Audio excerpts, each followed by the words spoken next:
खामोश बंसरी एक छोटे से गांव में, जो सरसब्ज पहाड़ियों और खूबसूरत मनाजर से घरा हुआ था, एक माहिर कारीगर अपने दिन खूबसूरत साज बनाने में गुजारता था। इसकी तख्लीकात में एक बांसुरी भी थी जो उसने बेहतरीन लकड़ी से बनाई थी। ये बांसुरी नहायत निफास्त से चमकाई गई थी और इस पर खूबसूरत नक्श और नुगार बने हुए थी। ये एक शाहकार थी और कारीगर को यकीन था कि ये बांसुरी ऐसी मौसीकी पैदा करेगी जो दिलों को छू लेगी। जब बांसुरी मुकम्मल हुई तो कारीगर ने उसे एक मकामी मूसीकार को बजाने के लिए दिया। लेकिन सबके लिए हैरानी की बात यह थी कि जब मूसीकार ने उसे बजाने की कोशिश की तो कोई आवाज़ न निकली। अलझन में मुब्तला मूसीकार ने बांसुरी वापस कर दी और उसे बेकार करार दे दिया। ये खबर जल्द ही गांव में फैल गई और लोग बांसुरी का मजाक उड़ाने लगे। ये तो सिर्फ एक आराइशी चीज़ है, कोई साज नहीं, कुछ लोगों ने कहा। खामोश बांसुरी का क्या फ़ायदा, दूसरे हंसते हुए बोले। बांसुरी को कारीगर की वर्कशॉप के एक कोने में रख दिया गया, जहां वो वक्त के साथ धूल में छिपती गई। इसकी खूबसूरती तो देखी जाती थी, लेकिन इसके मकसद पर शक किया जाता था। साल गुजरते गए और बांसुरी धूल में छिपकर भूल भली सी बन गई।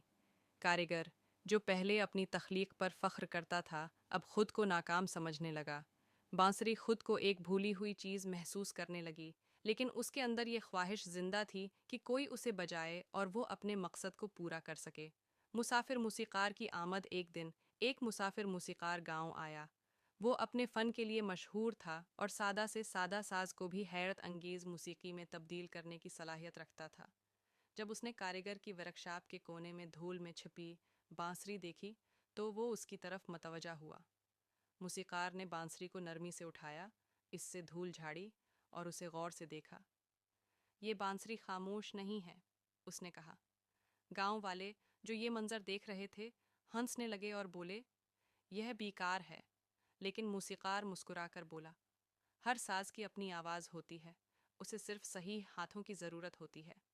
मूसीकार ने बांसुरी को लबों से लगाया और नरमी से फूंक मारी। एक नर्म और जादुई धन निकलने लगी जो पहले कभी किसी ने नहीं सुनी थी। ये धन इतनी गहरी और दिल को छूने वाली थी कि गांव वाले दम बखुद हो गए। बांसुरी, जो बरसों से खामोश पड़ी थी, अब जिंदा महसूस करने लगी। इसके नक्श व नुगार रोशनी में चमकने लगे, गोया वो खुशी से झूम रही हो। गांव वाले, जो पहले मजाक उड़ा रहे थे, अब हैरत और अकीदत से खामोश खड़े थे। परफॉर्मेंस के बाद बांसुरी ने मूसीकार से सरगोशी में कहा, शुक्रिया कि तुमने मेरी कदर की। मैं समझती थी कि मैं नाकारा हूँ, लेकिन तुमने दिखाया कि मुझे सिर्फ सही हाथों की ज़रूरत थी।